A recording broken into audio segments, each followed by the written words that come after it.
What's going on, everybody? Welcome back. It is a brand new episode of Liam's First Look. And of course, today we're talking about UFC 302. It's going down in my neck of the woods, Northeast, stand up, East Coast, Beast Coast. It's going down in New Jersey, the Prudential Center. And what are we talking about exactly? You guys know we're talking about a lightweight title fight. It's going down between Islam Makhachev and he's the reigning defending champion. Everybody knows he's on a great win streak, 13 wins in a row in the promotion. Fantastic. Tied with some of the all-time greats. On the other side stands a legend of the octagon, the all-time winning knockout leader in this lightweight division. We're talking, of course, about the Diamond, Dustin Poirier, his last chance at the title, his last chance at immortality.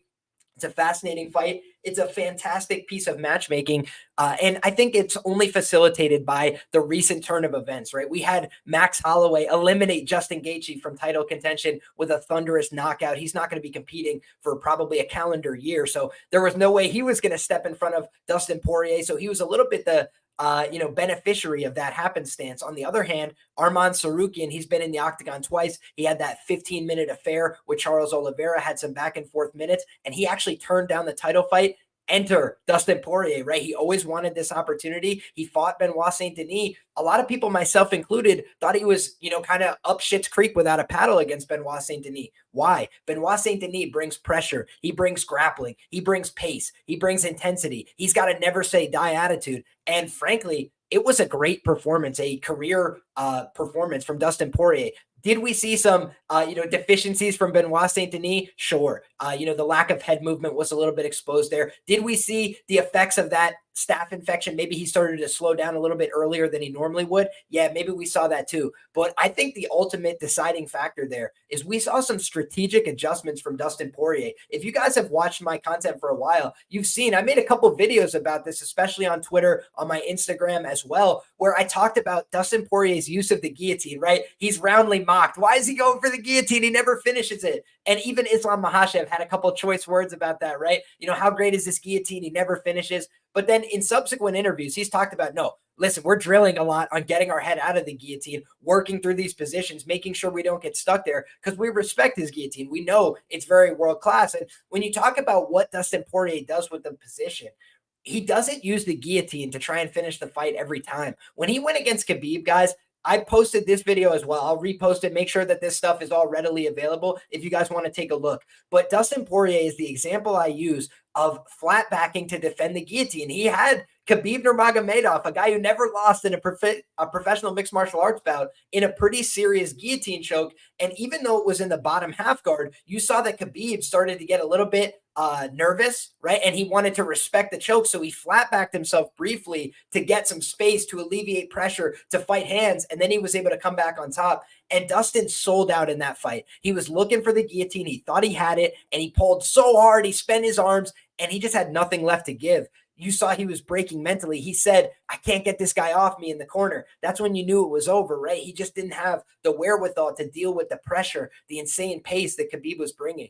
And Khabib sometimes was reckless with his pressure. He gets in your face. He chases you down. He comes after you. And Islam is not quite like that. They both have similar skills in terms of their ability to get on top, to ride somebody, to get to their dominant grappling positions, to use their wrestling, to push people back along the fence. But some of the differences is, Islam's a lot more reserved as a fighter. He's a little bit more selective with his shots. He likes to go out there and find his opportunities. He's not afraid to go strike with guys. He's a lot more comfortable on the feet. And so some of those differences, I think, could be advantages for Dustin Poirier. Not to say that it's an advantage, he's the better fighter, but to say, compare the matchup of him against Khabib. I'm always in your face. I'm always trying to wrestle. I'm always going to keep that pressure on high, compared to somebody like Islam, who's a little bit more, choice with his movements, a little bit more deliberate with his shots, a little bit more selective. He doesn't throw as aggressively. Khabib sometimes would put his head down, close his eyes, and just throw overhand rights and lefts, right? And he knew guys have to respect me because if I go for this takedown at any point,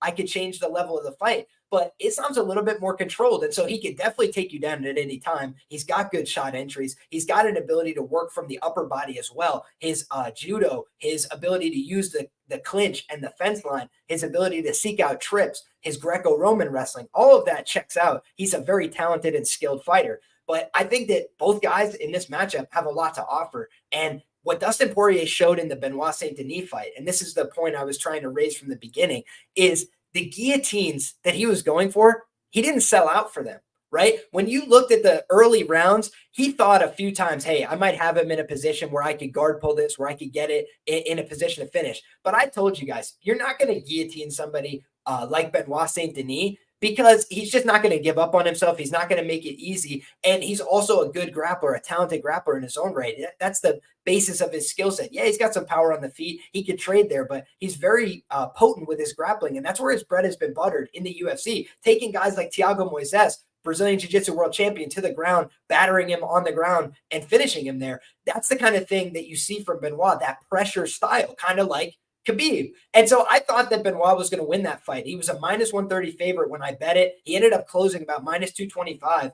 And Dustin Poirier did a sensational job of making Benoit Saint Denis fatigued. He said, if you want to try and wrestle and grapple, you're going to pay a big price. And what he did was he kept putting him in these guillotine scenarios, and each time he got a little bit more crafty with how he would do it. So at the beginning, he's looking for guard pulls. He's looking to, set up a guillotine that's going to finish the fight. He knows he's got a quality guillotine. He always says, I want to get one of these before I retire. And he wasn't able to lock it up. But what he was able to do is he started to look, instead of going guard pull, he started to go elbow over the top. He started to look for the prayer grips. He started to make it so Benoit Saint Denis had to make a defensive reaction as opposed to continuing his takedown attempt. So when you force somebody into a defensive sequence, that's what it's all about. We had to see Benoit Saint Denis in the early going flat back himself to avoid the guillotine. That consumes a lot of energy. That puts some doubt in your mind, and it makes you a little bit more hesitant to shoot the takedown in the same way. And when we were seeing Benoit Saint Denis come out for round two, he definitely looked a little bit fatigued, but he was still getting to the same offense. He was still going out there seeking the takedowns. And instead of guard pulling, Poirier is now standing and trying to lock the elbow guillotine, like the high elbow, right? He's trying to go high elbow while he's still standing over the man. And that is what was so impressive, is he made an adjustment, stopped going to the ground with it. And I can just tell you guys, if you start going for high elbow guillotine standing on the feet, guys are going to let go of the takedown, and they're going to be a lot more reserved going in for that shot attempt. And so every time he would start to do this, it would create more fatigue, it would create more doubt, and it would create more space. And so then Poirier starts opening up with those body shots and the hooks upstairs. We know he can knock anybody's lights out, right? Justin Gaethje was able to clip him in this most recent iteration of the fight. But we saw he went to war with Justin Gaethje in the past, and he absolutely drowned him. A guy who's known for having those long, drawn-out fights. He was able to beat him down the stretch. He was able to go leg kick for leg kick with a guy like Justin Gaethje, who's known for his leg kicking. Same thing happened against Jim Miller. So you see that this guy, Dustin Poirier, he's kind of got a lot of different tricks up his sleeve, right? He's got the low kicks that we saw, go to town on Conor McGregor, right? And ended his night prematurely as well. Kind of got him out of his stance, got him off balance, and set up the knockout shots. So what have we seen from Dustin Poirier in his recent bouts that tell us he's got something to offer? Number one, he's not just going for the guillotine recklessly. He's kind of got a strategy, a method to his madness, if you will. He's trying to exhaust people. He's trying to exact a cost if you want to continuously shoot takedowns on him. And he's trying to use it to create space and separation. And I think that he did a great job of doing that, especially as the fight progressed. His coaches and corner kept telling him to get away from it, but he kept realizing and understanding this guy's not going to relent in terms of his pressure forward unless I give him a reason to stop. And putting somebody on the verge of being choked unconscious, that's a great way to get their respect and get them to stop putting their head down and looking for takedowns. So when people are forced to seek takedowns with their back straight and their head up, it does set up more shots to the body. It does set up more opportunities to elbow, punch, and knee off the break. So I think that when you're looking at I think Dixon makes a great point here, right? Islam will never tap. He'd rather break or go to sleep. I tend to agree with you there. But that's the beautiful thing about a choke, right? There's no being a tough guy about a choke. You go to sleep like everybody else when you're in a very serious choke. And I do think that Dustin Poirier has the capability to choke him unconscious. I'll tell you what, though. Islam Makhachev clearly has the capability to choke Dustin Poirier unconscious. The problems that we've seen in his game, they're not fully revised, right? We did see Benoit Saint Denis get to his back. Islam Makhachev, savvy operator from the back, incredible grappler. We know how dangerous he is with his first round submissions of high quality individuals. He's taken Dan Hooker to the mat, put him in the Kimura series, almost ripped his arm off. We've just seen that Islam Makhachev, Drew Dober, another guy who's on that all-time knockouts list, he was able to ground him. He was able to put him on the mat. He was able to expose some of his deficiencies there, hold him down, put a big squeeze on him, and really suck the life out of Drew Dober and his will to compete. He just eliminated that from Drew Dober, who's a tough guy and a very willing competitor. So obviously, you've got two high-quality individuals. Make no mistake about that on both sides of this fight. The younger man here is Islam Makhachev, the defending champion. However, there's a lot of chatter and a lot of, talk about this is a one-sided fight. This isn't a competitive fight. And I do think that's a little bit overwrought. When you're looking at a guy like Islam Makhachev, let's examine the win streak, right? Like, let's talk about who he's been beating. He's a very quality fighter, right? And I think that if you watch his tape from before he ever arrived in the UFC, you will say to yourself, this is a guy who looks like he could easily be a world champion. And that's what has come to pass, right? He's a guy of the ilk, right? He has all the skill and all the talent and all the capability. But now let's talk about the actual win streak, because he is on a fantastic run in the UFC, 13 wins consecutively. What else can you say? But he's in the company of George St. Pierre. He's in the company of Khabib Nurmagomedov. He's in the company of, very quality fighters. Mighty Mouse, I believe, also 13 consecutive wins in the promotion. So we're, again, talking about some of the best fighters in the world. He's tied with them in his longevity of this win streak. But the recent wins, he beats Alexandr Volkanovski in the rematch. We can all agree that was a diminished version of Volk. Volk can agree on that as well. I think that the version we saw take on Poirier was a more serious version of Volkanovski by far than the version that we saw take on Islam in that rematch. But in the first time that they fought, right, when they fought in Australia, very close fight, we saw Volkanovski go out there, put it on the line, really test Islam, really shut down some of the grappling that makes him so fantastic. He did get dropped in that fight. They exchanged heavy blows. Islam got dropped in that fight. And so what you saw was a little bit of vulnerability. Is he a quality champion? Of course.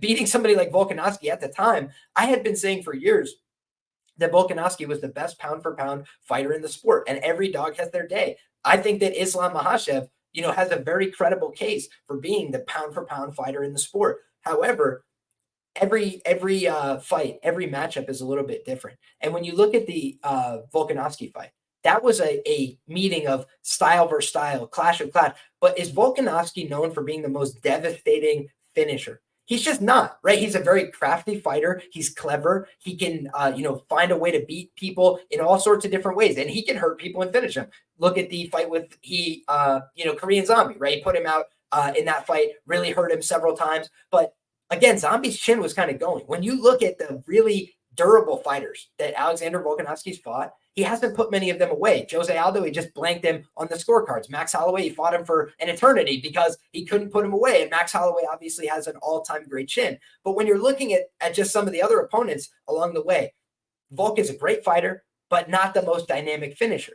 So then he comes up in a weight class against Islam Makhachev, who is a great round winner, a great manager of fights, a guy who can go out there and get takedowns. And so we saw in round 5, when Islam hadn't really been there before, he got tested. His cardio was wavering. He did look at the end of the fight defeated. Just if you were to judge that just on how people were both looking as the fight is ending, right? Islam's just laying on the ground, guy on top of him, and he didn't really look like he had much left to give. He won the rounds that he needed to get the win on paper. But again, it's just like, was that a great visual? Did that scream dominant champion? It did leave the door open for, man, this guy could be tested. He could be pushed. The Charles Oliveira fight, I feel like Charles didn't show the best version of himself that night. He was competing well in the wrestling and the grappling portion early, when the fight was upright, when the fight was on the feet. But I think what ended up happening is he got hurt badly on the feet. He got compromised. He got his guard passed. He was embarrassed.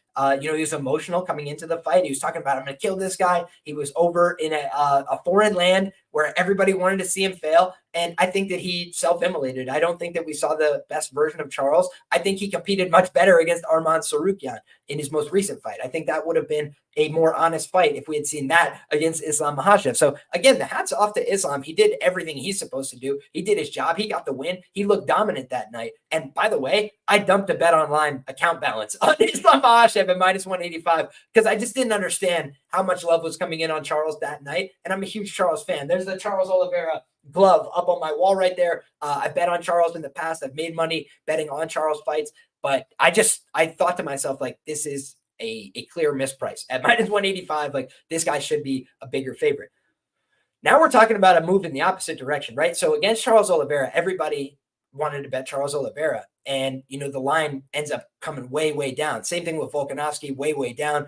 Now you're looking at a fight where Dustin Poirier is the biggest underdog he's ever been in the UFC.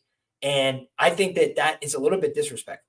Now, is that to say that this is an easy fight? No, I mean, if you're not making Islam Makhachev the favorite here, then I'm not sure we're watching the same sport. But the thing that we have to say is the favorite, right, doesn't always win, right? The guy who's supposed to win doesn't always win. And this is a fight where I could definitely see Dustin Poirier being more competitive than people realize.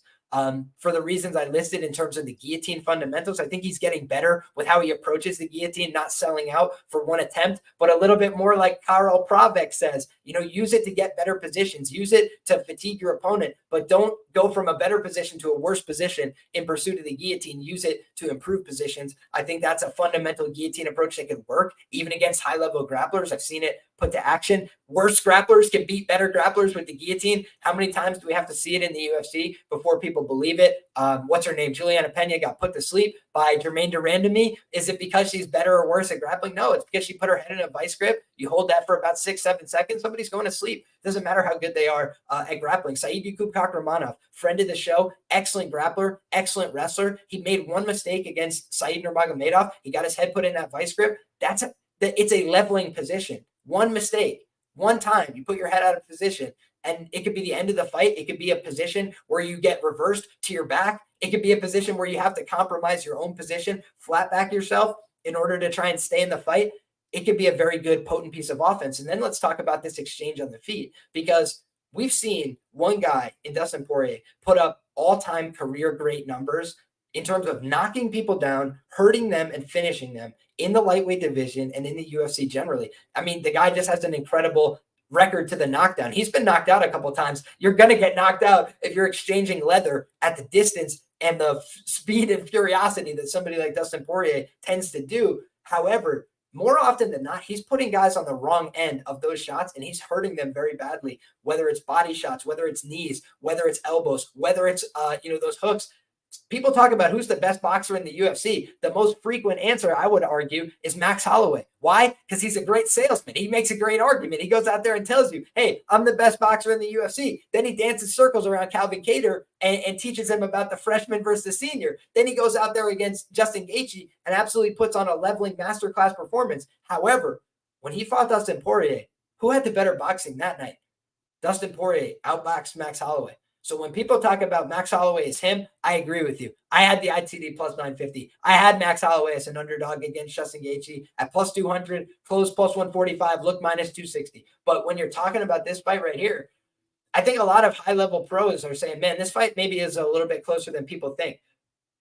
Who is, going to scare Dustin Poirier at this point in his career? His title opportunities have been against Charles Oliveira at the peak of his powers, Then you're talking about he fights Khabib Nurmagomedov, peak of his powers.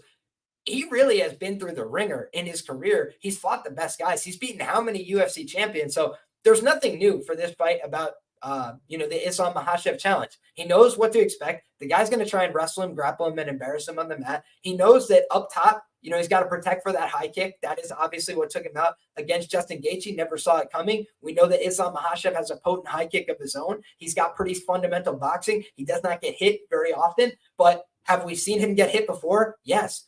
Guys, we talk about the win streak of Islam Makhachev. The last time we saw him lose, it was Adriano Martins. It was very quickly. It was in the first round. It was a hook that he never saw coming with the right hand and put him down badly. And when you're looking at this guy, he's been clipped a couple of times, but he's done a great job recovering, getting on top of people, using his wrestling, using his grappling. And so far, he hasn't been made to pay for it, but he's gone to a couple of competitive decisions, right? It's not like he hasn't been pushed sometimes in fights that go the distance. And then when you're talking about fights that end inside the distance, he's had a bunch of great wins, a bunch of dominant wins, a bunch of wrestling and grappling success. But when I look at this fight, I say to myself, this is a competitive fight. And I just don't believe that this is the biggest underdog price of Dustin Poirier's career. Now, in terms of the red flags, there's some talk about retirement, right?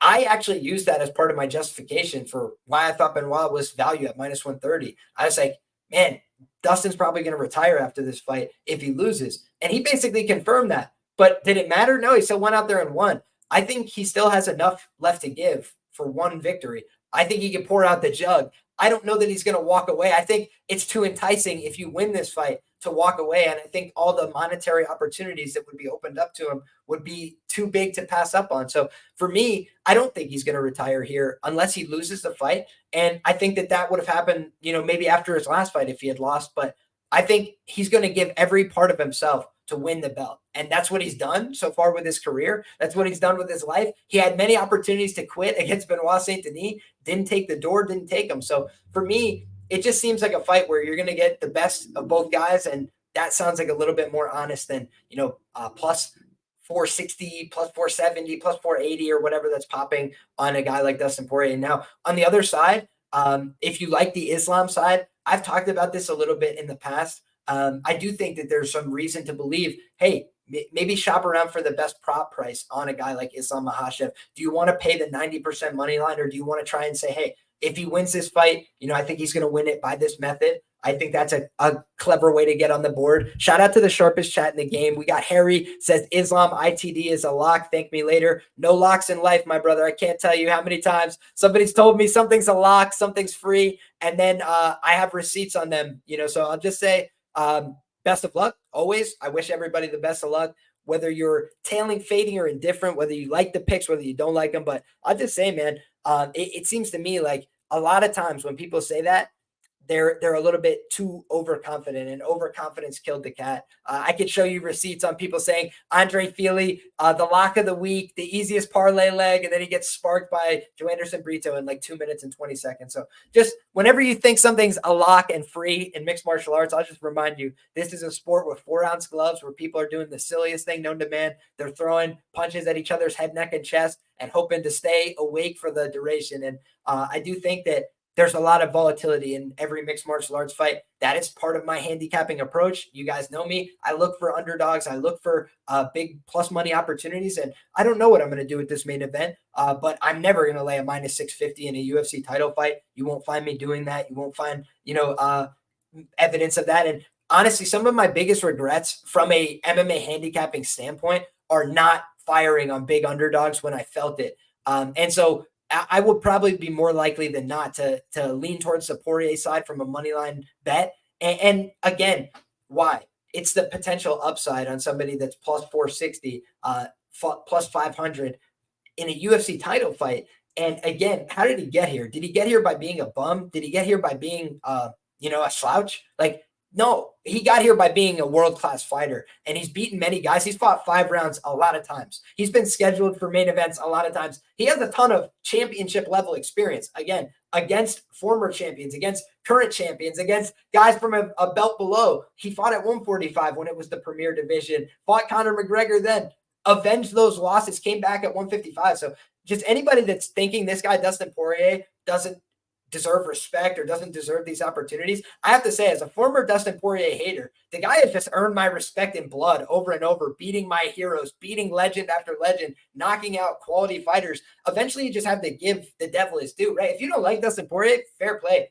He's not my favorite guy in the world, but I'll tell you what, did he earn his opportunities? Yeah. Did he go out there and fight hard fights? Michael Chandler, I bet on him big. I bet on the fight ends by sub big, and I tweeted this the other day. The truth is, Michael Chandler cheated his ass off and still couldn't finish Dustin. He's got fingers in his mouth and his eyes and his nose. He's trying to do anything he can to submit this guy. And again, that's another opportunity of Dustin Poirier. If he wanted to, he has the door. There's the door, buddy. Big guy, scary guy, American wrestler on your back. He's gouging your eyes. He's fish hooking you. You could always say, hey, if that guy didn't cheat, he wouldn't have beat me. But what did he do? He reverses position. He submits him. And then when Michael Chandler tries to go buddy at the end, he lets him know. He gives him that veteran lesson with the finger whack. It tells him, hey, this is my octagon. This is my house. That's the kind of guy that's going to go out there and fight like a dog. He's not a guy that goes out there and gives up the same way. I said he broke against Khabib. He's in the corner talking about, I can't get this guy off me. If that happens again, hey, old demons die hard, right?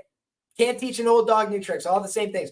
But that's not what I've seen in the subsequent bouts. I've seen a guy who continues to mature, who continues to get more money, more experience, more opportunities. By the way, after the Conor McGregor wins, you don't think Dustin Poirier could have kind of just called this a career and been like, hey, I got plenty of money. I got plenty of things under, plenty of awards on my shelf, plenty of respect from people. I'm done with all this fighting stuff. He didn't do that. And I think the reason being is this guy's motivated by one thing, the belt. He wants the belt. He wants it bad. He's always wanted it. He's gotten a lot of opportunities. He's got one more. He's not getting another. So I think you're going to get whatever Dustin Poirier has left. He's coming to pour out the jug, I believe, in Newark, New Jersey on Saturday night. I'm excited to say I'll be in the building, guys. I will be there. Prudential Center, it's going down. Very blessed to say I got an opportunity through one of my colleagues to go take in these fights live and in person. And I think that this is going to be a hell of a fight. And I think it's going to be a great main event. I think it's a worthy main event. And I'm excited to see how it shakes out. But you got a great champion. You got a great challenger. And I think you got a very high stakes fight. And there's a lot to lose for both guys, right? Islam has a chance to surpass his mentor, his idol, the guy who's going to be in his corner, the guy who's always had his back, Khabib Nurmagomedov, on that consecutive wins list in the UFC. And on the other side, there's some pressure that comes with that as well. So I think it's very possible he could go out there and get the win and show, hey, I've put before on this all-time UFC lightweights list. You kind of have to say Islam and Khabib, based on what they've done, they're right up there in terms of the all-time best. BJ, at his peak, obviously up there as well. But when you're talking about just what they've done, the success, they're right at the top. But he would have to, get a couple wins or get this big win to take that step forward. 14 wins in a row. That'd be nothing to sneeze at. That'd be an all-time great achievement. But it's not going to be easy, right? I don't think Dustin Poirier is going to go in there and lay down and give him the first round sub. I really don't. So I think that it's going to be a great scrap. And if he does get it, hats right off to him. But for me, again, props is the way I'm looking to target the favorite. If I'm going that way, I'm looking to get a little creative, maybe take an under, hope that somebody gets violent. I will say from a past experience point, I have had a lot of success not taking a side in Dustin Poirier fights and taking the under.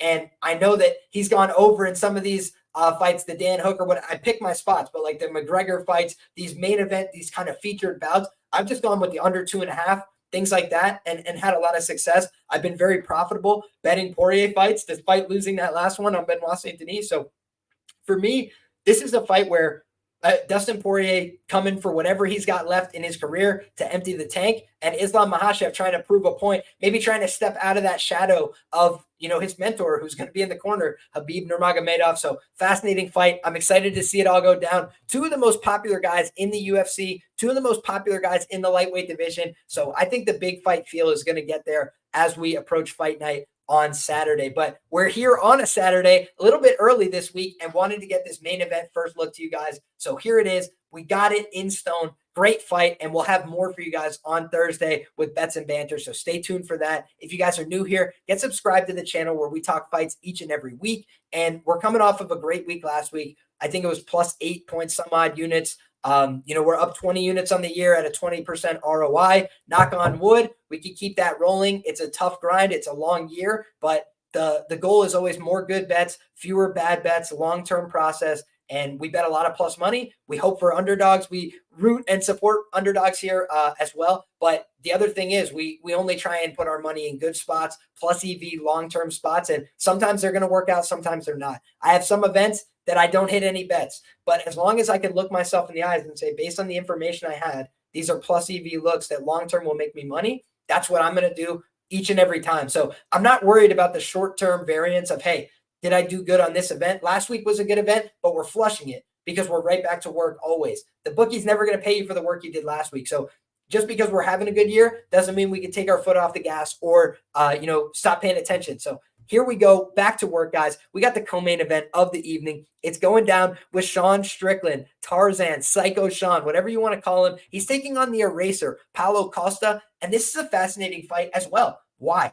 I'll tell you why. because we've got two guys that both need to make a statement in this middleweight division if they want to get back into title contention. You got a lot of guys on the come up, and Ikram Alexandr, guys that are trying to make their way into that relevant title conversation. And these guys kind of need to hold serve a little bit. They need to go out there and show people, hey, I'm still worthy of being considered in that spot. And you're talking about an Israel Adesanya who's been on the sidelines. He's coming back. He's likely to get a title opportunity. And I think that this is a spot where, both these guys, Sean Strickland was a close split decision away from a title shot, and he lost to Jared Cannonier. Then he was a close split decision away from still being the champion after he won the belt. He beat Izzy. That was a one-sided fight. And then, unfortunately, he loses that fight against Dricus Du Plessis. We did bet Du Plessis. We picked Du Plessis on this show as well. I thought Du Plessis was going to go out there and out-wrestle him.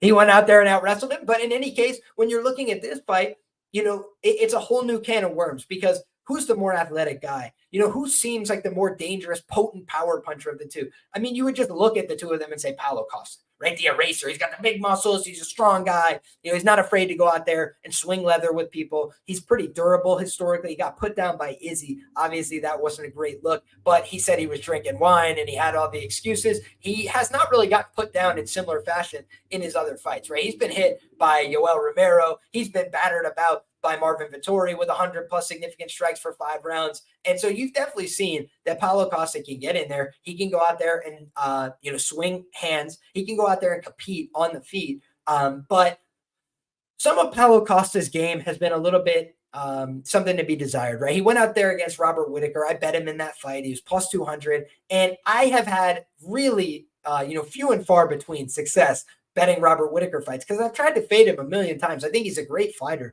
but I just think his chin is ready to go. And I'm thinking, man, Paulo Costa, big guy, muscles, athletic. Dricus Du Plessis just put a hole in this guy's head with the elbows on the ground. Like, this is the time for Paulo to go out there and show, hey, I can go out there and put this guy down. And what I saw is a guy in Paulo Costa who had a great moment, right? That spinning head kick, he definitely had a case for winning the fight. But rounds 2 and 3, he just started to slow down a little bit. He wasn't putting out as much output. He was letting Rob back into the fight. And he's a guy that goes out there and throws. He competes, but he doesn't have nearly as much UFC experience. He doesn't have nearly as much 5-round experience as a guy like Strickland. And I do think that Strickland maybe doesn't get the due that he deserves for the quality of his career. Let's just go look at Sean Strickland's career in the UFC. He has put up a 15-6 record in the promotion, and his losses, I'm going to list them all for you right now. He lost to Dricus Du Plessis, current UFC middleweight champion, by split decision. He lost to Jared Cannonier, current top 5 ranked contender, via split decision. He got knocked out by Alex Poatan Pereira during his rise to the title. He's hardly lost a fight since, right? Got knocked out by Izzy, but otherwise he's been absolutely aces. He lost to Oleksiejczuk dos Santos, also on this fight card, via knockout in the first round. And he lost to Kamaru Usman and Santiago Ponzinibbio when Ponzinibbio was at the peak of his powers, a ranked welterweight in the world, and it was a close fight. So, guys, Sean Strickland has only lost to the creme de la creme over the course of his career. Very, very good fighters. And I do think that when you're looking at Paulo Costa, his career is definitely solid, but it's a little bit of smoke and mirrors as far as I'm concerned. Now, when you're looking at Paulo, he definitely has the athleticism, the build, the strength, the knockout wins. I mean, there's a lot you can point to, but his recent losses are to Robert Whittaker, which is fair. Marvin Vettori, which is a little bit concerning. And I do think a little bit of a class below. And then Israel Adesanya, he got finished in that fight, was not very competitive. And he lost on the Ultimate Fighter Brazil back in the day as well. You look at the Yoel Romero fight, that was a close decision. He did win it. But here's the thing that, for me, makes it hard to get with a guy like Paulo Costa from a betting standpoint. Paulo Costa, guys, since 2019, has had the Yoel Romero fight, the Izzy fight that he lost. He had 2 canceled bouts. A Robert Whittaker fight he pulled out, a Jared Cannonier fight he pulled out.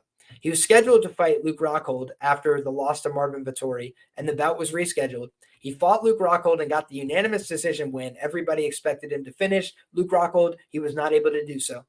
Then he goes out there and he has a scheduled bout with Ikram Alexandr that gets canceled.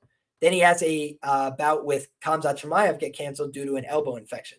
So the guy has had a very hard time staying healthy, getting to the octagon, getting in the octagon. And his recent run of results, I mean, he's 2-3 since 2019, and his wins are over Luke Rockhold and Yoel Romero, who are both on the senior circuit. So when you start to peel back the layers a little bit, Paulo's definitely a solid guy, but how much has he proved lately? Very little. Sean Strickland is one fight removed from a split decision loss for the title. So you could definitely see the classic letdown spot, right? What am I talking about? When you go from fighting for a title to a co-main event against a Paulo Costa, maybe you overlook him, maybe you don't show up in shape, maybe you don't care about it as much.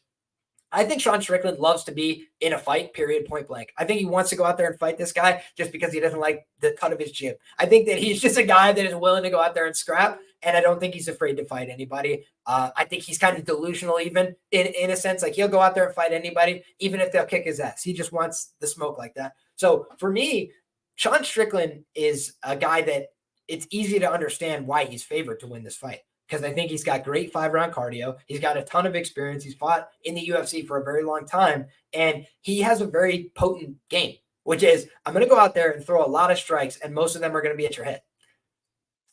Not an easy guy to beat. Like, yeah, you can mix it up a little bit. You can try and do some stuff, but unless you can put him down, unless you can hit him and hurt him, or you can wrestle him, he's a hard guy to get one over on. So then the question becomes, is Paulo Costa going to wrestle, or can he knock this guy out? And I think that the answer to can he knock him out is sure. It's a fist fight between 285-pound men.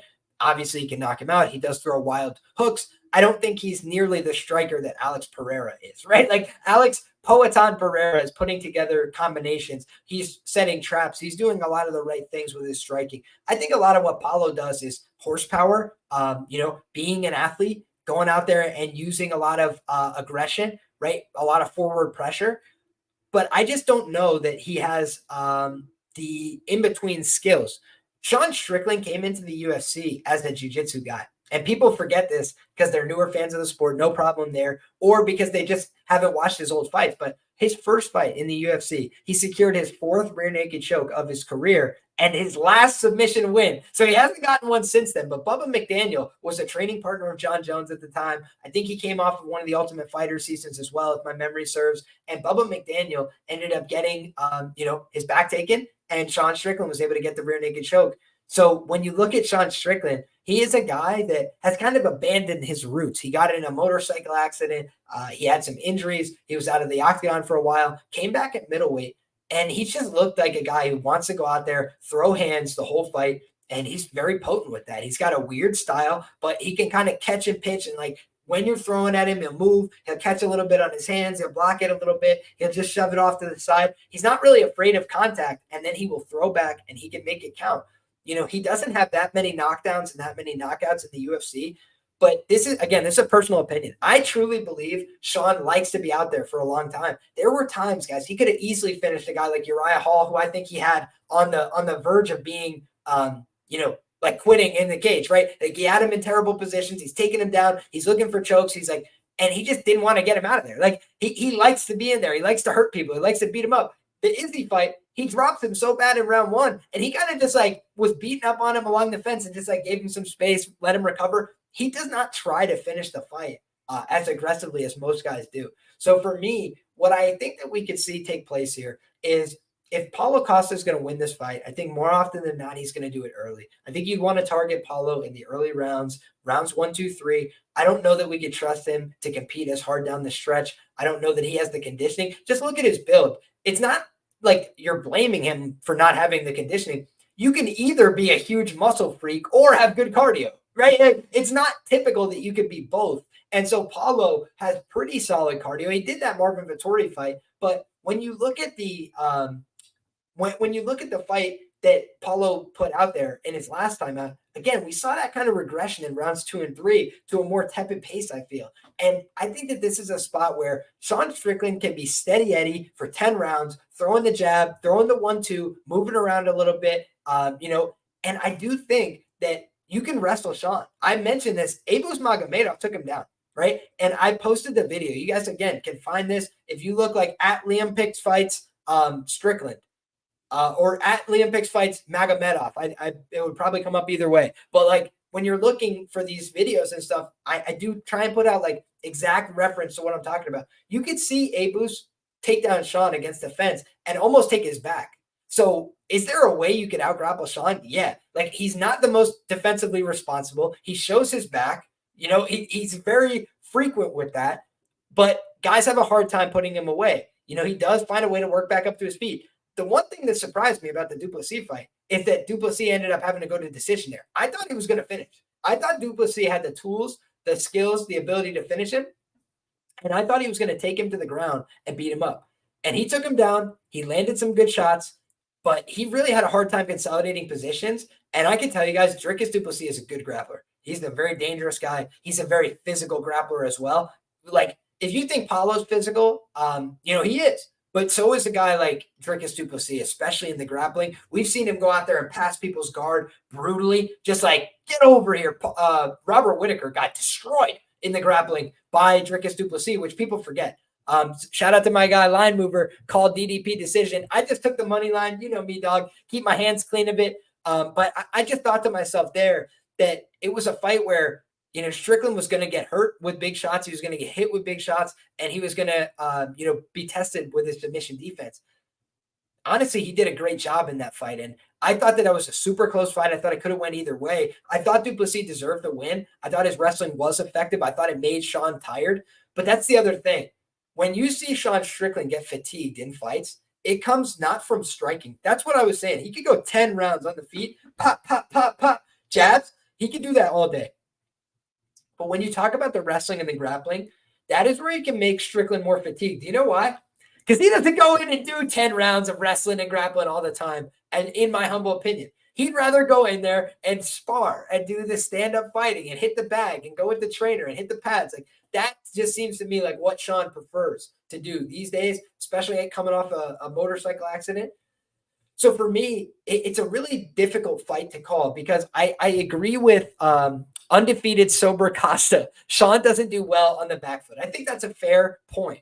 However, I also think that Sean is a guy that can make people dance to the beat of his drum with that jab. Paulo doesn't have very sophisticated defense, right? He doesn't move out of the way very well. Let's pull up UFC stats so I'm not talking out of my tuchus here. But I believe, just based off memory and based off the notes I put together for Patreon, that there's a negative striking differential for Paulo Costa, and that's true. So he's landing 6.2 significant strikes per minute and absorbing 6.4. I'm rounding, but 6.4 significant strikes per minute. I mean, that's just a ton of damage to be absorbing. And Paulo, like I mentioned, very durable guy, but let's just be serious. He's going to be at a 4-inch reach disadvantage here. And he doesn't have very good defense. He's absorbing 6 significant strikes per minute. Sean is landing about 5.91, so very close to 6 significant strikes per minute with the jab. He's mostly just going pop, pop. So who's more likely to land? The guy going with shorter arms, throwing wide-ranging hooks and like overhands and crazy stuff, or the guy who's just sticking behind very potent, effective offense that's kind of been the backbone of fighting for as long as it's existed? Like the guy who's throwing the jab. For me, it just seems like, I don't want to be overly reductive, but I just like the skill set of a guy like Strickland a little bit better. He's got tons of experience, tons of 5-round experience. Now, I would prefer, if I'm betting on a fighter, that they try and aggressively get somebody out of there, right? Like, don't leave somebody hanging around because it gives them more chances to win. But I do think that Sean has a style that eats away at you. Even a guy like Duplessis was, he was in a spot where, shout out to Line Mover says, this is a discount in my opinion. If Judge gave it to Sean in his last fight, he'd be minus 400 here. I think that's a little bit wide because I don't think they're ever going to make somebody like Paulo Costa bigger than like a plus 250 underdog, given the way he is, a hard guy to put away, dangerous guy. But I do agree with you that this would probably be like Sean minus 250, minus 300. And by the way, he's not unfamiliar with being a big favorite throughout his UFC career. He's got a long track record of being the favorite and performing pretty well. He's lost a couple times in that favorite role. I think he was slightly favored to beat Alex Pereira. So again, the market can be a fickle mistress, but in this case, we are seeing him favored to win the fight. Want to shout out to my guy, Alex Ramirez, says, press the like button. go ahead and do that if you don't mind. It really supports the channel. Easy way to help out, helps other people find the video as well. If you guys haven't already, get subscribed to the channel because we're talking fights like this each and every week. Gonna have plenty of content for UFC 302. And also, we're going to be back for Bets and Banter on Thursday, like you know and love. So I appreciate the support. If you guys don't mind, go ahead and do those subtle little things to help us out. Now, want to just say this before we move on to the next fight on the card, which is fight numbers, guys. Shout out to John Kelly. Shout out to our guy Pepe Silvia as well on Twitter today, honoring his bet. He got the Diego Lopez, quote across his thigh. So he got the tattoo, honored the tattoo bet. And the fight numbers guys have been killing it in terms of their picks. But really, guys, for me, I'm an originator, right? I have my own information. I come up with my own bets. So they offer service there. Hey, that's good stuff. But when you're looking at what I use it for, it's the odds screen. And I'm looking right now, the best available odds on Dustin Poirier, plus 470 over at Pinnacle Sportsbook.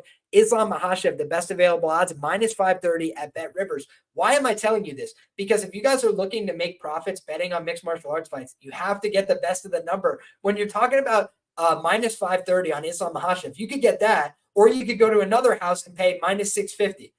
Obviously, you want to get the one that's lower, right? You want to get a better price for your fighter. How about if I'm betting an underdog like Dustin Poirier? Do I want to go take the plus 400 that's on one sportsbook, the plus 360s that are out there on Dustin Poirier? God, no. I want to go take the plus 460, right? You can get $1 better on Dustin Poirier at one book in the market compared to another. It's a no-brainer to go get the maximum value that you can. And I'm using the tools over at Fight Numbers. They've got the best available prices on the odds board. That's for the totals as well as for the money lines. So talking about the totals, the over for the main event, minus 160 to the over for the Dustin Poirier fight. That's at Borgata Sportsbook, plus 145 to the under. That is at Bet Rivers. So again, Bet Rivers has the best price on Makhachev and the under. Now let's talk about that co-main event that we discussed. Bet 365, minus 210 on Sean Strickland, best available price, plus 190, the comeback on the eraser, Paulo Costa, and that's again at Bet Rivers. So wanted to shout out those numbers, wanted to give you guys an idea of what we're working with. And so Fight Numbers, promo code Liam, they will hook you up with a discount on your first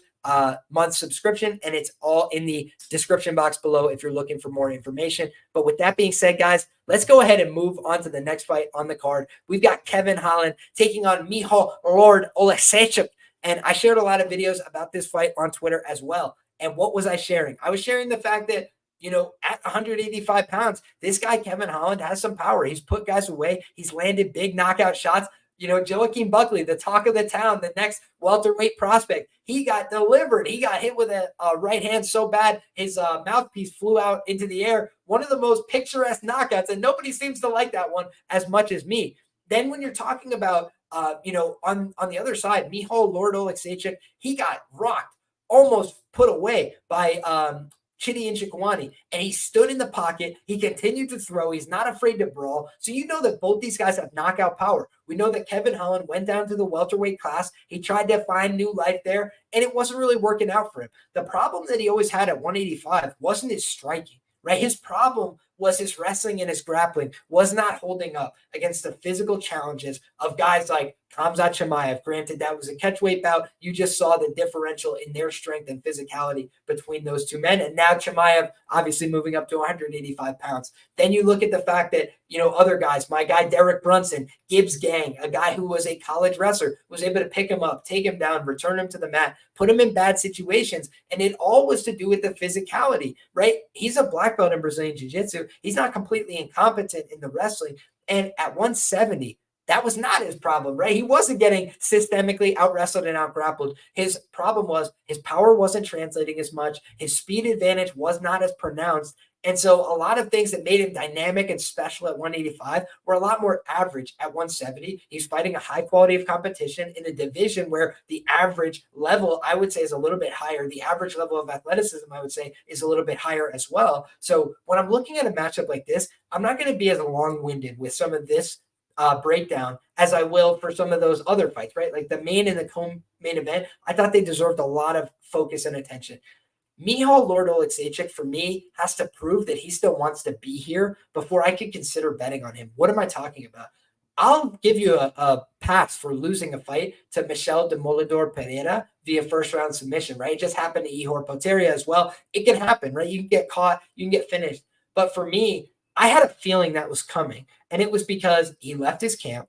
He was not with a real training camp. He was working with a couple of pro fighters. He was working with a couple of local guys. And it didn't seem to me like he was taking it all that serious.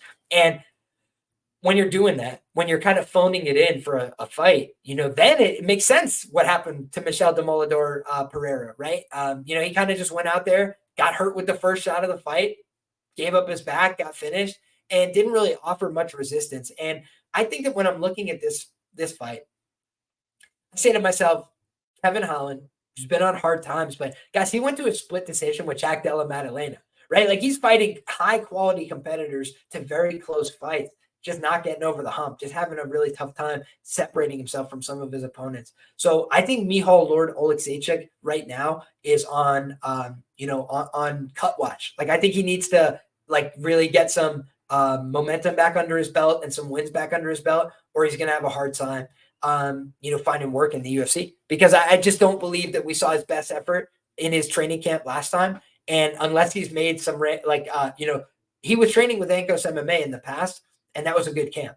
Now he's just training by himself, doing his thing. I'm going to do an Instagram stock. I'm going to, try and make sure I have all my ducks in a row. But for me, this feels like they're trying to get Kevin Holland right. I think they're trying to get Kevin Holland to win. I think that he has advantages in terms of speed. I think that the power is something that could go both ways. I think the durability is there for both guys, but I do think that, Lord Oleksiejczuk, has been getting hurt a little bit more since he went to 185. And I don't think that Kevin Holland is a bankable guy in the minus 250 range, period, point blank, because of the fight IQ. Shout out to Dick's Insider. Says Kevin Holland, worst fight IQ ever, refuses to proactively wrestle in grappling. He's unbettable. I think that the truth is you have to be very strategic with how you bet Kevin Holland. I have been very profitable betting Kevin Holland fights. I've been very good at predicting Kevin Holland fights as well. And even some of these recent fights, I predicted that Michael Venom Page was going to defeat him. Now Michael Venom Page is in a very serious mainstream fight, against Ian Gary during International Fight Week. So he's not a scrub. He's not a bum. I think that what people have mistaken is that because Kevin is losing to really good strikers at 170, he can't compete at the striking at 185. I think he can. And I think in the grappling, this is a mismatch, frankly. In terms of both the size and the length, like when you look at how Kevin's body is built, he's built better to grapple than somebody like Oleksiejczuk. And I think that he's actually, way more talented and knowledgeable and sophisticated on the mat as well. So I think if Kevin has a brain, he will grapple this guy. And I think that if he doesn't, he might knock him out by mistake because Kevin is a heavy-handed guy. I think he's going to have a little bit more speed than Oleksiejczuk. I think he's going to find the target early and often in this fight. So for me, it's a really weird spot, but my lean is towards Kevin Holland inside the distance. So again, not advocating laying minus 250 with Kevin, but just got to call it like I see it. And I think that Michal Oleksiejczuk, unless he's changed a lot about his training camp, he's just not putting himself in a position to succeed. Shout out to Colostrum asks, just tuning in, who did you pick in the first fight of the night? My brother, we start with the main event on First Look and then work our way down the card. So we are still on the main card and working our way down. Appreciate you being here. And we will have thoughts on that at the very end of the show. But what I will do is start a little bit of rapid fire talk here. We got Jailton Almeida next up, taking on Alexandr Romanov. And I tweeted that this could be the best grappling match on paper that the UFC can make right now inside the octagon. It is certainly a interesting matchup. And we've got both guys coming off of being fraud checked, so to speak, right? That's the new word of the week. That's the new thing everybody wants to say. You lose a fight, you're a fraud. You don't win a fight dominantly enough, you're a fraud. You go to a split decision, you're a fraud. Like anybody for any reason's a fraud. But in any case, it was a little bit of a eye-opening fight against Curtis Blaydes. Curtis Blaydes is a top guy, right? He's about to fight for the title in the heavyweight division. He's been around for a long time, has a ton of UFC experience. That was what I sold him short on. I thought to myself, man, this guy Curtis Blaydes will never fight for the title again. He's not very marketable. He doesn't have a fun style. And he's just talented. He's just good at fighting. And from meritocracy, he's hard to get one over on, right? He was able to defend most of the takedowns from Jailton Almeida. Jailton got to some good positions, but ultimately wasn't able to get to a dominant position. He was able to get him to his hands. He was able to get him to a couple spots where he had to defend. but he never was able to get his back solidly, with a body triangle or anything like that. And it just showed that the inefficiency with the wrestling and the lack of hurting power. Like, what you want to see from a guy is that if they're not going to get the takedown, they're hurting their opponent against the fence. They're landing shots. They're scoring points. And what we saw instead was Jailton really sold out for the wrestling and grappling, and then he did not have very much left to offer. On the other side, though, Romanov looked like he showed up and ate Alexandr Romanov. He looked like a much less slimmed down version of himself. Guys, he lost a majority decision to Marcin Tybura. That probably should have been a draw. I'm going to take a sip of the old coffee here. But I'll tell you guys this. When you look at Jailton, right, I'm not advocating going to lay this big minus 230 price or whatever. That's not right. Romanov has never been an underdog in the UFC. As best I remember, this is from the top of my head, but like the guy has actually closed as the biggest favorite in UFC history before when he took on Chase Sherman. So when you look, both these guys are black belts, and I think Jailton Almeida is the superior black belt of the two. But here's the problem. We're dealing with heavyweight MMA. And what's fascinating about heavyweight MMA is that if you have one guy who's a less quality black belt, but we're in a face punching contest and I'm on top of you, it doesn't really matter who's more sophisticated with their barambolos. Do you understand what I'm saying? Like, when you have 265 pounds on your chest, it's not really about who knows more about jiu-jitsu right now for a second. It's more about, can I get this big lug off of me? I can't breathe. I watched the Romanov and Dawkins BJJ match.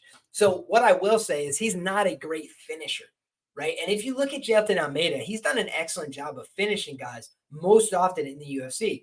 But we did see the rubber meet the road, right? When he went against top 5 guys, Derek Lewis wasn't able to finish him. Went against another top 5 guy what's his name? Goodness gracious. Curtis Blades. I literally couldn't think of it, and it's what we were just discussing. But he went to a decision with Curtis Blades as well. He got finished, right? So when I'm talking about he can't finish the best guys, he can't get that submission necessarily on the best guys. I'm not saying Dawkins is the best guy either, but what I'm trying to point out is, like, when you start to get to a certain quality of competition, maybe the finishes don't materialize. I think you and I would both agree it's easier to submit somebody in a mixed martial arts fight where you can punch them in the face than in a grappling match where it's only submission versus submission. And for Dawkins there, I think the win was, hey, can I go out there and not get submitted in front of my home crowd? And I think that for Romanov, he was out there trying to get more experience, trying to get that gas tank up a little bit. However, I do worry about Romanov because he does look doughy. He's training in Romania as best I understand. And I just haven't loved what I've seen from him in these recent fights. I bet Volkov as a dog, I think he was like plus 115 for half a unit, and he just looked like he was not ready to compete at all. Then I bet him as an underdog against Blagoy Ivanov. And Blagoy looks like he's ready to retire, looks like he's past his prime, certainly physically. And that was a very close fight where he was not very convincing. So again, I haven't loved what I've seen from him. I think the better body of work so far in the UFC is Jailton Almeida. So I understand him being favored, but it's a heavyweight fight. And I just think whoever gets the first takedown in this fight is probably going to look like the hindsight favorite. I do think Romanov can take him down and get on top. That's the worry for me. And I do think if he does, then that might be what sends Jailton Almeida down a weight class. But for me, I think Jailton Almeida is live to win this fight, by multiple different methods. And I think whoever's in the top position is live to win this fight via TKO. I mean, what is forgotten is just that these two guys are both pretty sound with their jiu-jitsu, but 265 pounds is 265 pounds. And in the case of Jailton Almeida, he's a heavy guy, and he could get on top and just unload with some ground and pound. We've seen him sit on the chest of guys who kind of, with all due respect, look like morbidly obese people, in the UFC, and he's just sitting on their chest, throwing ground and pound, and gets the fight stopped against older guys. He's done that as well. And I do think that both of these guys have a chance to go out there and finish the fight, with their strikes on the top position. It's also a heavyweight fight. And if either one of these guys attempt strikes at a distance, which I think is possible, they could land and knock each other out. So that's something that I'm definitely looking at here as a potential sneaky angle. Shout out to Dixon. Says, Liam, I have a feeling Jailton's going to be terrified to gas. I think that's possible. He's going to fight at a slower pace, maybe a staring contest for a while. I think that's possible for sure. It's hard to know what to expect from these two guys. So this is a weird fight for me. And I'm probably not going to overinvest in this fight. This is one I'll probably, leave on the cutting room floor. But shout out to Moicano, says that Neto BJJ's problem, he's scared to gas, refuses to grapple proactively, mainly a striker because of the cardio. Yeah, I think that's something you certainly have to consider. But I also feel like when you're talking about these guys, I'd rather my guys gas out going for the finish and like give themselves a chance to win than go out there and not do anything and just let the fight pass them by. So, it's definitely a fine line in mixed martial arts. But for me, I feel like this is an interesting, compelling heavyweight fight. But I don't know that I agree with the line being this wide, even though I'm a big Jailton guy. I bet Jailton last time against Curtis Blades. I got minus 105, closed like minus 140. He dominated the first round, and then round 2, he had nothing left to give. So it wasn't a great bet. And I think that got to learn from that, right? And now he's minus 300 against a big wrestler. And we could get another lesson that this guy's just not meant for heavyweight. So Jailton held Lewis down for 5 rounds. He won't gas in 3. The thing is, though, there wasn't much effective resistance from Derek in that fight. He just wasn't able to hurt him. He wasn't able to land anything effective. And by the way, that was just like sloppy low doubles and low singles. And again, Alexandr Romanov, you can say anything you want about him being fat, sloppy, out of shape, but you can't say that he doesn't know how to wrestle. Like, that's the only thing that he does really well. He's a Moldovan wrestler. He does pick people up, slam them, throw them every which way but loose. So I think that when you're going out there and wrestling somebody that knows how to wrestle, that's a lot more exhausting than wrestling somebody who's just like, a big body. So just something to consider.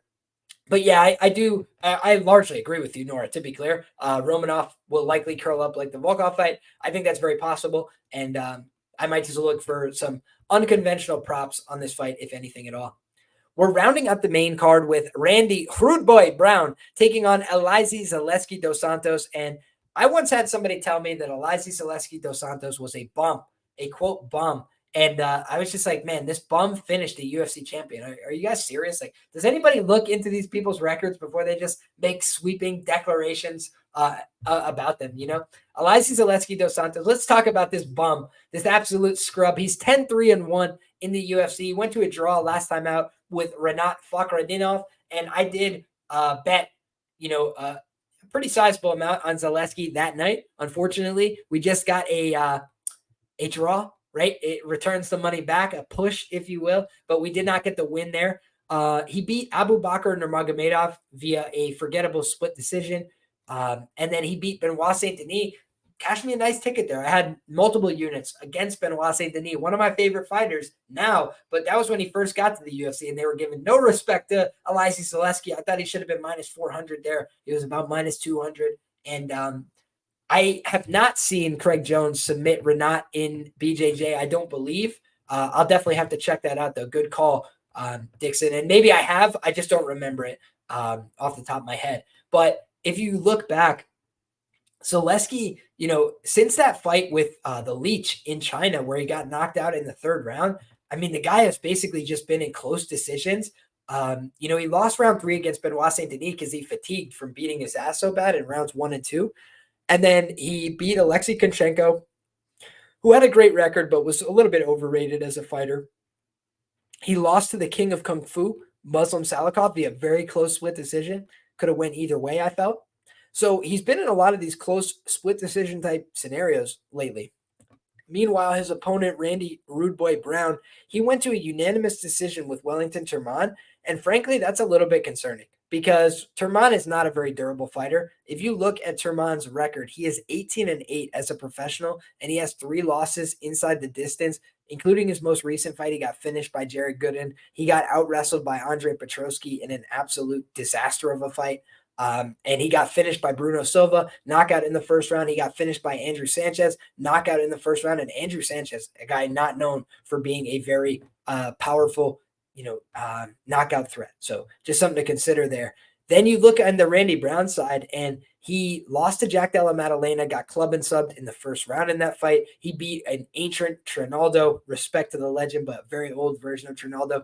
Beat Chaos Williams via split decision. That's a win that's aged nicely. Chaos has had a great run, but again, a fight that could have went either way. He beat Jared Gooden via a forgettable unanimous decision. I believe his leg got chewed up badly in that fight. He submitted Alex Cowboy Oliveira. via one-arm rear naked choke. So he's been pretty darn active lately in the UFC. You got to give him credit for that. But he did get finished by Vicente Luque in brutal fashion. He got finished by another guy from this card, Niko Price, in brutal fashion, those hammer fists from the bottom position. And I do think that Randy's chin is a little bit questionable. Mike Graves submitted him back in the day. He lost to Bilal Muhammad, so he's not losing to bad fighters. He beat another guy, Mickey Gall, via unanimous decision, who's going to be on this card. So with a 12-5 record in the UFC, you can take nothing away from Randy Brown. The problem is just that he has 4 losses inside the distance compared to 6 wins inside the distance. So when it goes to distance, he's doing a great job, right? He goes to decision. He's winning the split decisions. He's keeping it close. And that's what makes this fascinating because Oleksiejczuk, he's a proven finisher. He knocked out Sean Strickland. He almost finished Rinat Fakhretdinov, shut him down in the 3rd round. But we're talking now about a guy in Randy Brown who tends to win the close decisions and a guy in Oleksiejczuk who hasn't been able to go to anything but a close split decision lately in his fight. So it does seem like Randy might have the tools to finally get over the hump here, get a really, solid, credible win on his resume. But I also just have this feeling in the back of my mind, like Solecki at any point could land one big shot, change the complexion of this fight. He's not a fish out of water in the grappling. So Randy's going to be huge compared to him. Let's look at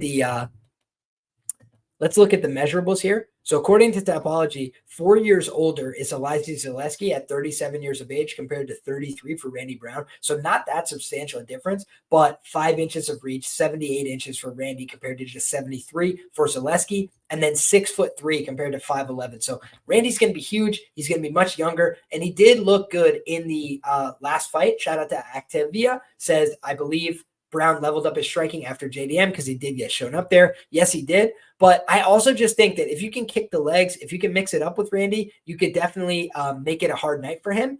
And older Brazilians, post-USADA, have been doing well, just saying, says Dixon. Great point. Solecki is kind of timeless as well. Like, literally, he's on a 3-fight undefeated streak, 2-0-1 in his last 3 fights. So I do think he's a tough guy to get one over on. He's a tough customer, but it does seem like a fight where Randy should be favored. It's just a question of degree for me. And I do think Solecki's not somebody that you want to sleep on because we know exactly how dangerous he could be. He could take out any man, woman, or child with that power, as we've talked about before on the show. So shout out to Dixon, says Solecki, former known user. Important note as well. Good stuff. Let's move to this preliminary card, guys. And as we do, I want to just ask you for one quick favor. Go ahead and drop a like on the video. Get subscribed to the channel if you're new here. We talk fights each and every week, and this is my first look. So I'm going to have more research, more due diligence done by the end of the week. We wanted to take a little time this week to separate ourselves from fights, to get a clear, fresh mind coming back to it. When we have these rare off weeks from the UFC, got to take advantage. I got into nature. I touched some grass. I got some new books here. Right? This is what we're going to be reading today. I hope you guys can see this all clear. I'm going to be doing a little bit of tasteful reading on that.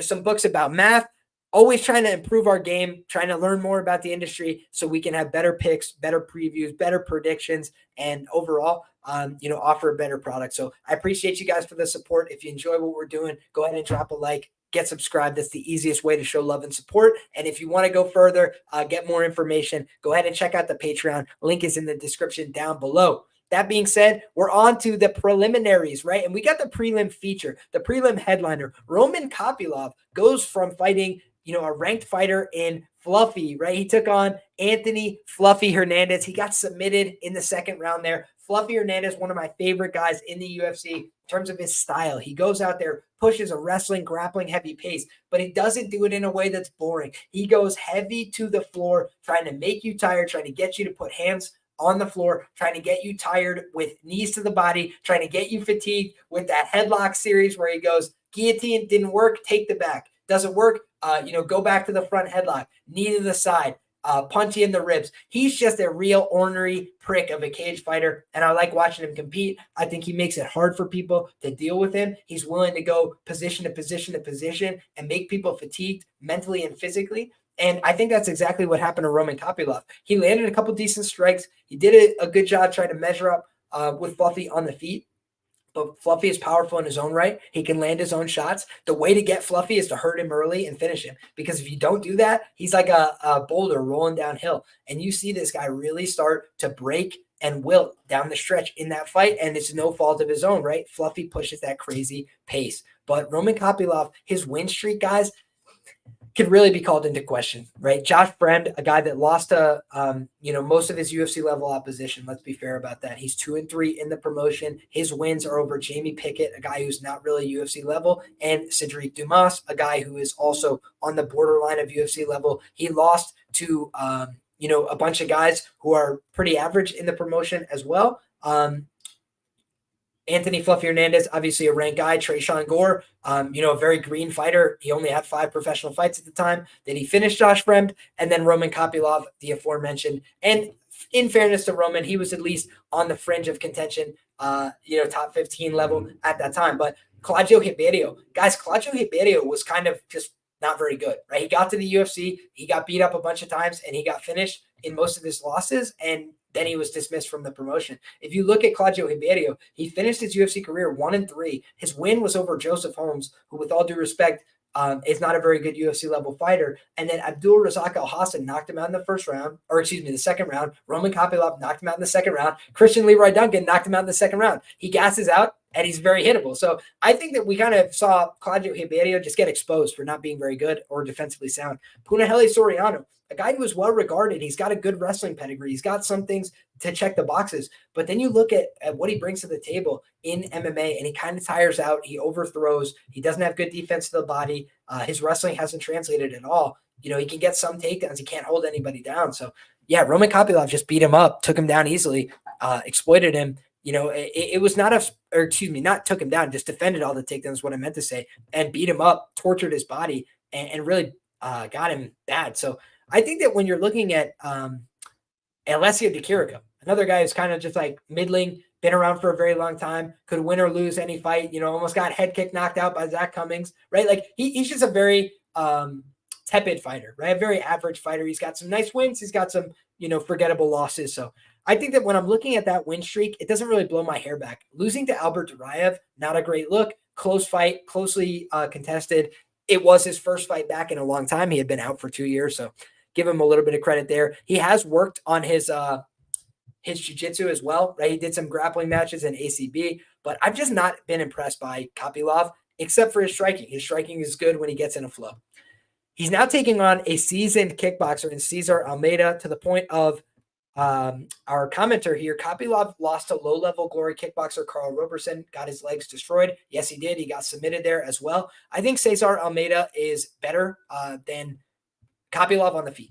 And I think that that's the problem here, is that we've seen guys like Butka and Fernando, who both try and mix in that wrestling and grappling.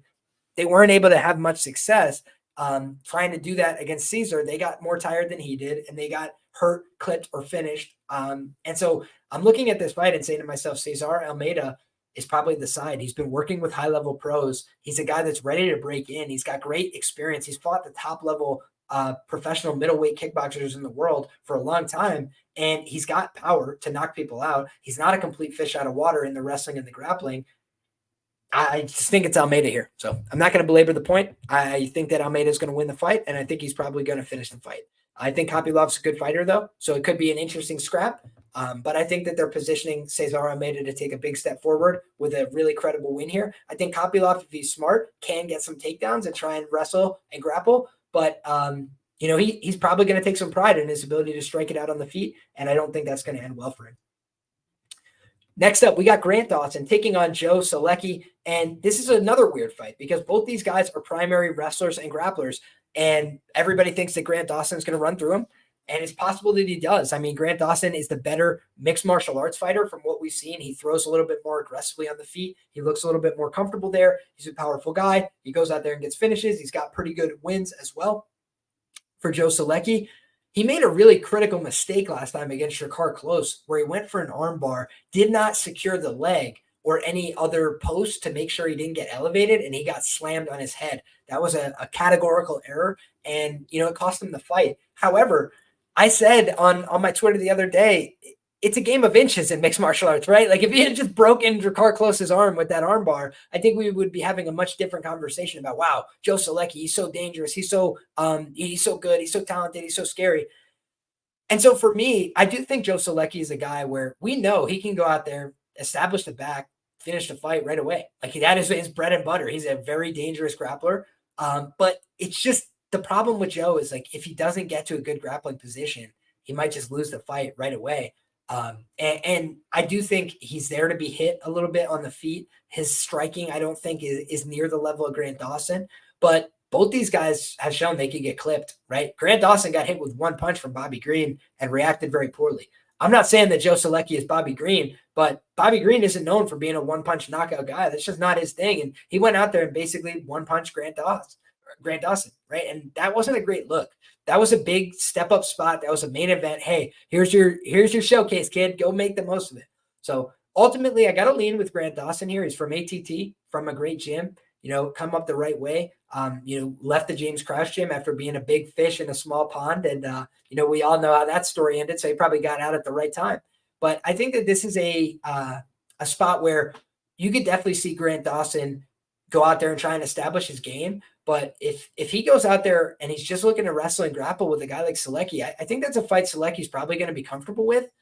So, yeah, it just doesn't seem to me like an easy fight. But Grant is obviously a guy that once he gets to his positions, he's much more aggressive with ground and pound and doing damage. So I think that is why I ultimately tip the scales towards Grant Dawson.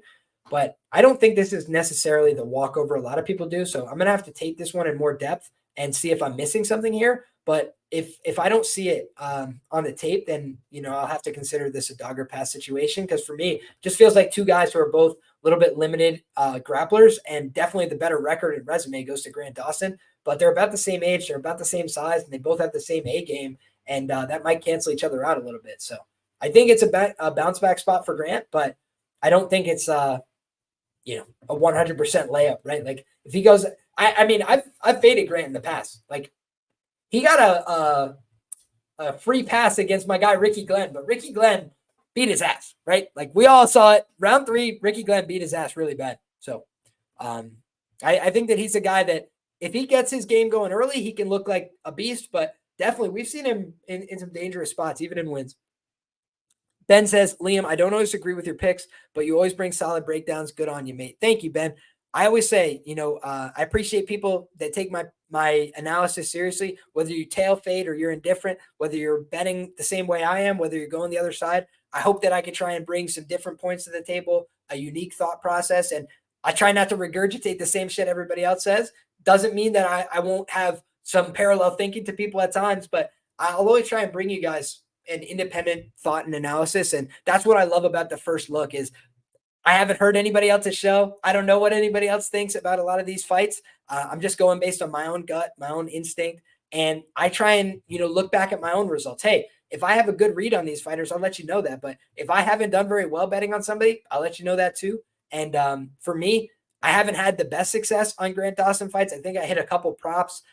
Maybe Leo. I had Grant Dawson to win in round 3 at like plus 1,200 against Leo Santos. It's one of the craziest cashes I've ever had in MMA. But again, that was more of a fluky outcome than like a great bet in my humble opinion. So just moving forward one step at a time. But I appreciate the support, man. And I appreciate the kind words. Next up, guys, we got a prelim between Phil Rowe and Jake Matthews. I think that this is a fascinating fight as well. At his worst, Jake Matthews is a little bit wilty. He's a guy that sometimes can get taken apart late in fights. But I thought he showed a lot more heart and toughness in that last fight against Michael Morales. He was outgunned. He was out-hustled. But he went out there and fought to the bitter end, didn't get finished in that fight. He beat Darius Flowers. That wasn't a great win. That's not a win that you're going to write home about, but it was fine. Matthew Semmelsberger hurt him a couple times and was able to get the win over him. That was a concerning look. Definitely, a guy that you would think he should be able to beat. He should be able to get one over on. He beat Andre Fialho. He looked career best there, right? He looked like, man, this is the guy. He's coming into his own. He's finally got it all figured out. He got finished by Sean Brady. No skin off your nose there. Sean Brady obviously has put together a fantastic UFC resume in his own right. Beat Diego Sanchez, Emel Meek, and Rostam Akman. So you kind of just start going through these fights and you say to yourself, is he beating really quality competition? I would argue no. Darius Flowers, Andre Fialho, Diego Sanchez, Emil Meek, and Rostam Akman. What do all those guys have in common? They will not be in the UFC in all likelihood a year from now. And Darius Flowers had another chance against Michael Johnson. and he almost died during his weight cut. Like, he had such a catastrophic weight cut to 155. I don't understand. He looks like a guy who should be able to make it. And then at 170, he's completely undersized. So I don't think any of these guys that he's fought are going to stick around. Fialho's already been cut. He's lost on the regional scene since then, been knocked out again. I think his chin is just completely shot and compromised. And, losing to Michael Morales and Sean Brady is losing to, contender level guys. Hey, guys on the come up, nothing wrong there. But losing to guys like Semmelsberger, losing to guys like Anthony Rocco Martin, Andrew Holbrook, it's just a little bit more concerning. And so I think that there's a case to be made for both fighters here. You can make the case. Jake Matthews has been around for so long. He's 12-7 in the UFC. He's still just 29 years of age. So he's got a lot of life left in him. He's got a lot left to offer. But you can make a case on the other side that Phil Rowe kind of starts slow. He's not the greatest fighter in the world. He lost a close split decision last time out to the ultimate gatekeeper, Neil Magny. However, he beat Niko Price, and how did he do it? He stopped him late, round 3. Jason Witt, he got him in round 2. He got Orion Cosey in round 2 after he slowed down.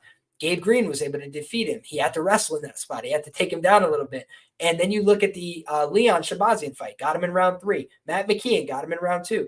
Got him Jeremy Bethea in round 2.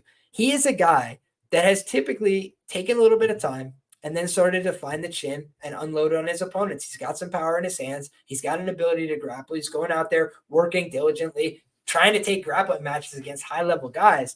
Now, shout out to Dixon, says, Phil Rowe training with Alex Nicholson and out of that gym, biggest red flag to me. Look at Robles to Spain. I would say that if you watch the sparring sessions there, Phil Rowe is probably the best guy in the gym, which is ironic, but just like out of the names that you're listing, because Phil is a guy that I'm not saying he comes from the world's greatest gym or anything like that, far from it. But Niko Price is a guy kind of with a shot chin. Neil Magny is like the prospect killer, right? He just went out there and embarrassed Mike Malott in the 3rd round, right? Phil Rowe gave him a real honest fight. It was 3 honest rounds, and they both look like they're the exact same version of each other. They kind of had a mirror match fight. Jason Witt also has a terrible chin, but he was able to finish him. Orion Cosey doesn't have a good cardio capacity. He was able to gas him out. So I just think that we've seen Phil Rowe use his strength and his skill to his advantage. Now, does that mean it's all going to work against Jake Matthews? I don't know. But Jake Matthews is, for me, a guy who's very hit and miss, a guy who's been finished a number of times. He's been submitted a number of times in the UFC. The Sean Brady one, you give him a pass, but Anthony Rocco Martin was able to submit him. James Vick, not known for his jiu-jitsu primarily, was able to submit him as well back in the day. And I do think that when you're looking at a guy like Jake Matthews, he's got skill, he's got talent, but is he really going anywhere? I know he's got all this UFC experience, 19 UFC fights, but I just don't know that I'm seeing him progress in the right ways. The Michael Morales fight, again, it was a good showing that he didn't get finished and that he was able to stay in there for 15 minutes. But I just didn't love, the lack of aggression and tenacity. I'd like to see him show some finishing streaks, some anger, some want to fight. I feel like he's there doing this as a profession, very clinical. And I don't know that that's going to get him over the hump here. And Phil Rowe, I just think could wilt him down the stretch because he's kind of a guy that doesn't F off very easily. So I think it's a tricky fight. Shout out to Dixon, says Jake Matthews is going to take him down. Phil's going to lose a unanimous decision. He's too willing to fish for submissions instead of getting up. I think that's fair. So, hey, there we have it. I'm leaning towards Phil Rowe here, but ever so slightly. He is a slight underdog as well. But, I'd need bigger plus money, I think, to get involved. Weird fight. Next up, guys, we can move along here. We've got Niko Price taking on Alex Morono, and I believe Niko Price delivered Alex Morono via knockout and then got suspended for a marijuana. He tested positive for marijuana in Texas, so my man lost his win over Alex Morono, but he had knocked him out, so that was an impressive showing for Niko Price. They're running it back all these years later, and neither one of these guys has looked in stellar form lately. I thought that Morono looked pretty listless a month ago when he was able to decision Court McGee, but he had very competitive striking moments there.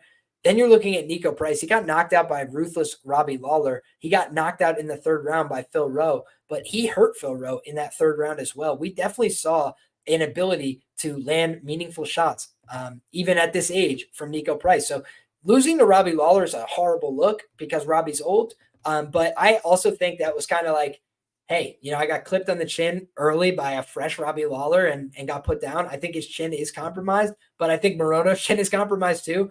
I think somebody's likely to get finished here. I think both these guys kind of are frail, but also willing to throw. I think they're willing to hit and get hurt. So yeah, for me, not a great fight, not a fight I care supremely about, but Morono's a slightly younger guy. He's got more experience. I think he could submit Niko Price. I think Niko Price has really weird power. I think he could definitely knock out Alex Morono again. He did it before. But a lot of people are basically counting out Niko Price. They believe there's like no chance he can win this fight. And again, the last time they fought, it was a long time ago, but he easily won it. And Morono didn't look stellar last time out. He fought way more recently, right? So you had 10 months off if you're Niko Price. He's been sitting on the couch like, please give me a fight. I need a fight for money. I need, a fight for my family. And meanwhile, Morono's like coaching, doing his other things. Like he might just overlook a guy like Niko Price. So I do think Price is a shot fighter. I agree with that take, but he's the bigger guy. He's the longer guy. Both these guys are really frail to me. So yeah, it just seems to me like an under and like Niko Price is probably live here, but that's the way I feel. I don't feel very bullish about it. I think both guys are past it. Obviously Morono looks a little bit closer to form, but I do think that when you're looking at Morono, like even in the best of his form, guys, he's just found ways to lose fights, right? He's got 9 losses and he's never been submitted, but he's been knocked out 3 times. If you look, Joaquin Buckley, that's a fine loss, right? But the Court McGee win was very workmanlike and not very convincing. Okay. Santiago Ponzinibbio, he's winning the fight. He's looking great. And then he gets knocked out with a right hand from a guy who you could also argue is a little bit shot, right? Couldn't you argue that Santiago Ponzinibbio a little bit past his prime, a little bit worse for the wear? He beat Matthew Semmelsberger. He beat Mickey Gall. He beat Zawada, who's not very good. He beat Cerrone via TKO in round 1. But he lost to Anthony Pettis back in 2020. And if you guys remember that fight, he got badly hurt by Anthony Pettis as well. Rocked all over the place. Couldn't hang on in that one. So then the Reese McKee fight, how does that one age? Reese McKee basically, has been the punching bag of the UFC, unfortunately. And we love the Irish here, but that's just been the case. Chaos Williams put him in the box in the first minute. Jordan Meehan beat him. The other wins that he had, Max Griffin, Zach Otto, Kenan Song. I mean, he's got some pretty solid wins. But again, you just look back, that 2017 loss. He got knocked out in the first round there, got knocked out in the first round by Chaos Williams, got knocked out in round 3 in a fight he was doing great by Ponzinibbio. So I just think that you don't want to get too overzealous with a guy like Morono, who's very average to me, right? I don't think Morono really lights up the screen. He's kind of weird with his movement. He's like doing a lot of this, throwing like this. And that's what I'm saying about the Pons fight is he looked great in that fight, but he's not the most prolific finisher. And so if he doesn't put you away, he just gives you a lot of opportunities. And if Niko Price has a lot of opportunities, literally Niko Price, guys, do you not remember some of the knockouts he has? He knocked out Randy Brown laying on his back like this. He knocked out, what's his name? James Vick, who was standing above him with one kick to the chin, and that was it. So I do think that this guy, Niko Price, just has some of the weirdest power in the UFC. By the way, no more USADA, baby. No more USADA. I know he only tested positive for marijuana, but maybe my man's going to try and find something to shoot in his ass to go find that power again. And that's just something that you always want to be wary of in this day and age. Next up, guys, we got the returning Mickey Gall taking on Bassil Hafez. And this is another one people seem to think is a foregone conclusion. Bassil Hafez looked fantastic against Jack Della Maddalena, losing a split decision there on short notice. However, I said that it was going to be a close fight.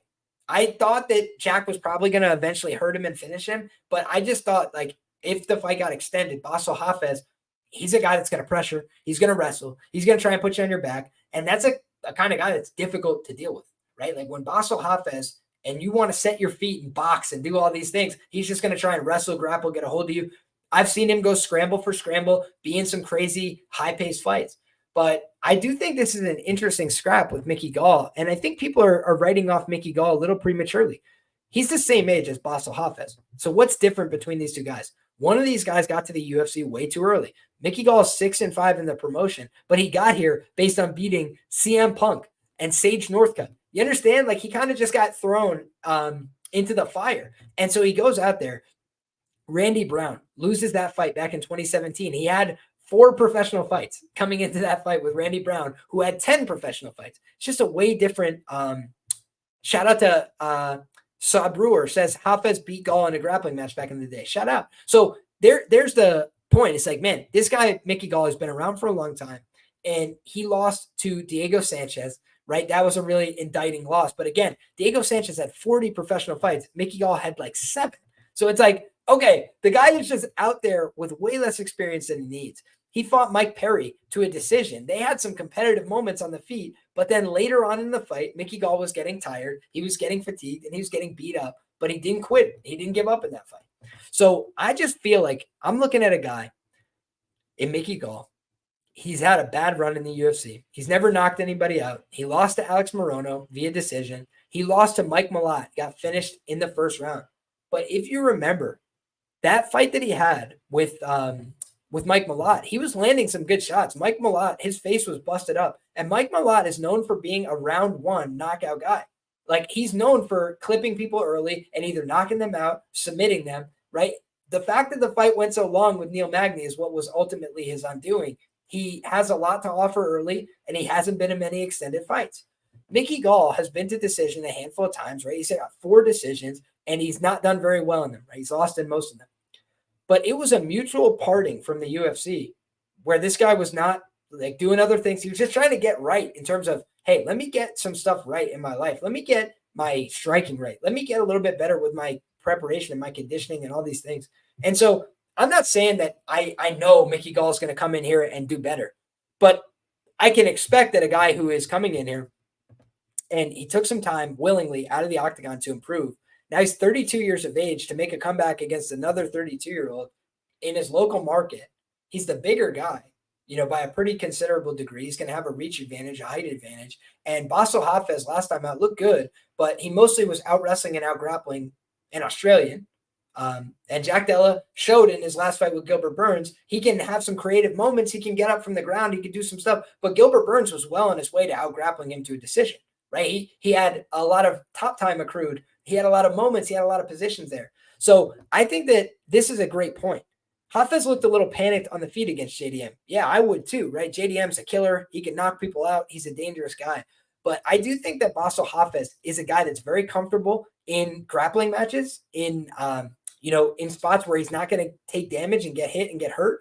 I think he is a tough guy.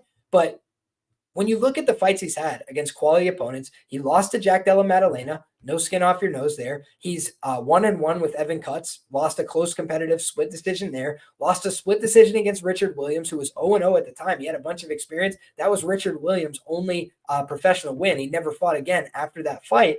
And then he lost a unanimous decision in the CFFC back in 2016. So he's been around for a long time. And Hafez has, he's not looked like a world beater throughout his career. He's looked like a pretty solid guy. He's come around. He's made some good improvements over time. Shout out to our guy Line Mover says, we can all agree that wasn't the best version of Jack. If you guys remember, I think he had to cut weight and then take a fight like a week after he had already cut weight before. So yeah, Hafez definitely made it competitive, but a lot of circumstances were stacked up against him there. Shout out to our guy Cody as well. Says, what's up, Liam? Hope all is well with you. Can't wait for this card. Likewise, my brother. I'm so excited for this one. Northeast in the building. It's going to be a great showing in New Jersey, and I'm excited to watch it all go down. But for me, I think that this is a great spot, to see where Mickey Gall is at, right? Because if he can't go out there and beat a guy like Bassil Hafez, who's not as proven at the UFC level, who hasn't been around for a long time, maybe Mickey Gall just is at UFC level. But I do think there was a little bit of strategic method to his madness here. He's got a guy who's going to be a little bit longer than, he might be a little bit more comfortable than him on the feet, might be able to hit him from a distance. And I think that he's comfortable enough in a grappling match with Bassil, to accept this fight. So let's see how it turns out. But I think there's going to be a lot of support for Mickey in Jersey. I think people are going to be excited to see him back. And he's taken on a lot of tough challenges throughout his career. So he's taking on another one here. Let's see how it shakes out. But he's a Renzo Gracie, New Jersey guy. And just want to wish him the best because he's making a homecoming. People think he's got no chance to win. And I think that I disagree. So let's find out. Next up, guys, we've got Joselyne Edwards taking on Ailin Perez. And this is a spot where, Pepe says the sharpest books are offering the best available prices on Hafez. Well, wouldn't you look at that? Something interesting to be gleaned there. But With that being said, we'll move to this women's fight, and this fight is going down in the women's bantamweight division. Ailin Perez has been one of my, fighters that I've looked for since she came to the UFC. I bet her against Stephanie Egger, beat the line by a million miles, and she went out there and competed, but ultimately her grappling was her undoing. She has then moved to the United States. She left Argentina. She's now training with MMA Masters. Then she went on to train at the Goat Shed. So doing her thing, getting better at the grappling, improving her skill set. And I think that when you're looking at Joselyne Edwards on the other side, she's got more professional experience. She's got pretty sizable experience in the UFC. That loss to Nora Cornole, a lot of people thought that she won that fight. And then Cornole in her next fight looked absolutely fantastic, right? Like she just went out there and beat up Melissa Dixon, reversed positions when she got put on the ground against a girl who should have had a much higher grappling pedigree. And then you look, what has been, her problem is she's been missing weight, right? Beat Lucy Pudilova in a very close split decision that could have went either way. And she came in above the weight class for that fight. She came in above the weight class for the Jian Kim fight and won by split decision as well. She beat the very overmatched Ramona Pascal. She lost to Jessica Rose Clark, which I do think is a bit of an indictment, but it was mostly her wrestling and her grappling that was at fault there. Same thing with Carol Hossa. So I think that in this fight, this is a fight where I would expect Ailin Perez is going to try and get it to the ground. I would expect she's going to try and mix in her wrestling and her grappling like she did against Lucy Pudilova, like she did against Ashley Evans Smith, who's known for her own wrestling and her grappling. I think that this is an interesting spot because the improvements have been clear, but we also don't see as much, fight content from Ailin Perez, right? She's got her OnlyFans. She's working on that stuff. She's going to be the smaller fighter here by a substantial degree, giving up 4 inches in reach, giving up 3 inches in height. And she is going to be the older woman by 1 year here. Both women on the right side of 30. So I don't have strong feelings on this fight. This is one I'm actually going to have to tape to really know what I'm getting into. But I can understand why some people jumped on the early plus money on Joselyne Edwards just on the hope that she can keep this fight upright. I think if this fight stays upright, it's certainly Joselyne Edwards' fight to lose. She's a big, long woman. She's going to have the longer range weapons, a little bit more comfort on the feet. But I think if Ailin Perez is able to get this fight to the ground, she's shown an excellent ability to beat people up, hold them on the ground, mat return when she needs to, and kind of understand what she needs to do to win the fight on the cards. So for me, Ailin Perez is capable of making boneheaded decisions. We saw her get disqualified on the regional scene against Tamaris Vidal, for example, for a illegal knee. But I think that if she's smart in this fight, she's going to try and leverage her wrestling and grappling. And as long as her opponent doesn't miss weight and she's able to get her to the ground, I think she should be able to win. But again, you're asking a lot to, assume at 70% somebody's going to get a takedown when they're the smaller woman here. And that is my one fear here, is that if she doesn't get the takedown, this line's going to look off right away. Next and last but not least, guys, we got the first fight of the night. Andre Lima taking on Mitch Raposo, and Andre Lima of the biting fame, right? He got bit in his last fight. Luis Severino, was that the guy's name? Let me pull up the Igor Severino, excuse me. So apologies to Luis Severino, whoever you are. Igor Severino bit and got disqualified in his last fight. Really weird happenstance, but you got all sorts of adrenaline going inside the octagon. Hey, we'll give him a pass, whatever. I wasn't there, and Andre Lima forgave him. So, hey, who am I to say? But certainly a weird result. Mitch Raposo on the other side, he does have one loss on his resume. That came against Jake Hadley on the Contender Series. Jake Hadley's a guy who's made his way in the UFC. Ludovic Shalinian also beat him on the Ultimate Fighter season 29. So he's a guy that's been around the UFC's radar for a long time, got 4 wins on the regional scene, all of them inside the distance, got a rear naked choke over Jay Viola, got a right hand knockout over Flavio Carvalho, TKO'd Tyler Smith in the first round, and then, or Smythe maybe. And then Justin Valentin, he was able to TKO him in the 4th round. So a couple late finishes as well, showing that he's got that cardio. He can push a decent pace.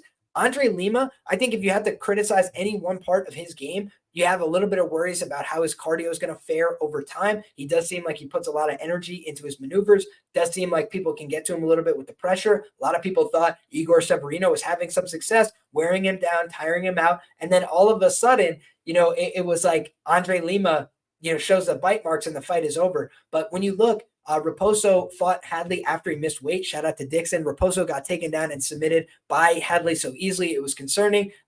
He was a pitcher for the Mets, Luis Severino. I am an idiot. Shout out to Luis Severino and the Mets.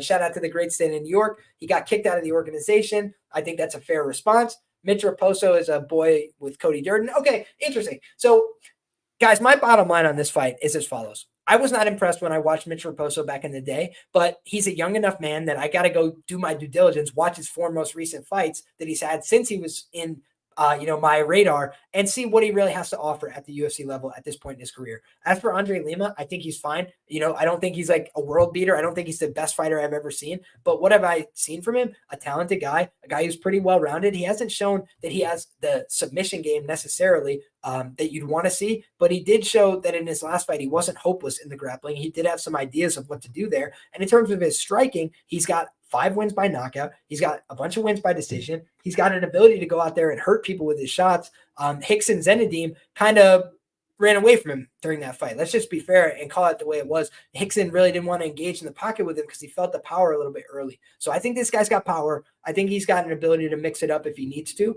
And I think it's going to be a good fight, fun fight, scrap. But give me Lima. He's the more prepared guy. He was supposed to fight Hyun Sung Park, which was a tough fight. Then he was supposed to fight some guy that I'm not even going to try butchering his name out of respect. And now he's taking on Mitch Raposo. So how this one's going to shake out, I don't know. But what I will say is one guy got to Contender Series, dropped the ball against a guy who's been struggling in the UFC. And the other guy made it to Contender Series, got the win over a tough guy with a lot of professional experience.